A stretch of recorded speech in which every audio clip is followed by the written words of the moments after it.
In Wiganers and going there and watching the matches, and then to be involved in the last one of all time, it was emotional. The local Wigan lads asked Andy Goodway, could we have a meeting to the rest of the lads from Yorkshire and the rest of the lads from Australia, wherever, and we stressed just how important this game was, and there was some tears in that meeting during the week because of how much it meant to the players in general. There was a tremendous lot of pressure on the players because if you think about the illustrious, almost unbelievable history of rugby league at Central Park, to have to leave it with the defeat against the old enemy St Helens would have been unbearable. I know that players like Andy and myself, because we've been there for so long, the feeling that we had of being at Central Park and all the history there, and to think that it was the last game, you know, really put a lump in your throat, and to be playing the Archrivals, St Helens,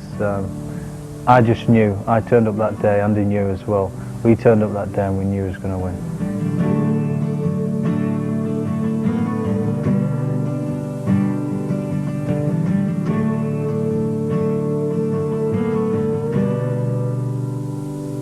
If the old ways must go, let's put on one last big show. It's the last chance to end our old ways. If the new days must come, don't just get up and run. It's the last chance to end our old ways. I'm getting ready. Robinson's at it again. He'll score. Farewell, Central Park. And Wigan say goodbye with a tear and with a victory over St Helens. Now everyone puts pen to novel now about Central Park, and the end with the great victory against St Helens in the final game. Poignant, typical of the Wigan club, and a fitting end to Central Park and its history, and a fitting tribute to Andy Farrell, able to lead the side that day.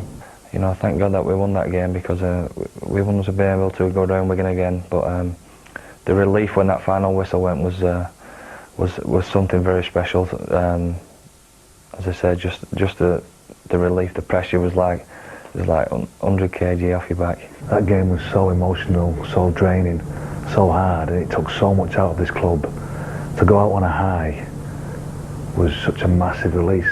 To go back out and see the people leaving the ground, and to see the people sat there on the terraces crying their eyes out and trying to get a bit of the turf and taking the seat home with them that's been a part of their lives for 20 years with a season ticket that's been there, and the same spot for 20 years, and seeing these people cry. Can you imagine losing that? To be the person that would have left Central Park, losing to St Helens on the last day that the great ground was put to rest, would have been something that it would have been hard for him to carry. People was taking the turf, and players took turf, and took all kinds of strange and weird things, but the biggest thing for me was to take my coat peg in the dressing room, probably because I'd worked so hard to get it in the first place, and wanting to have that first team coat peg was something special when I actually got it. So to have it for 6 or 7 years while I played at Central Park, it was coming with me. Yeah, I still got it to this day.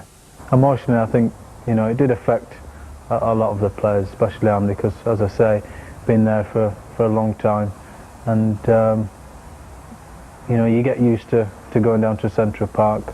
You just remember the players that used to play down there, and yeah, certainly sad to be leaving, but you know, we did have the JJB Stadium to look forward to.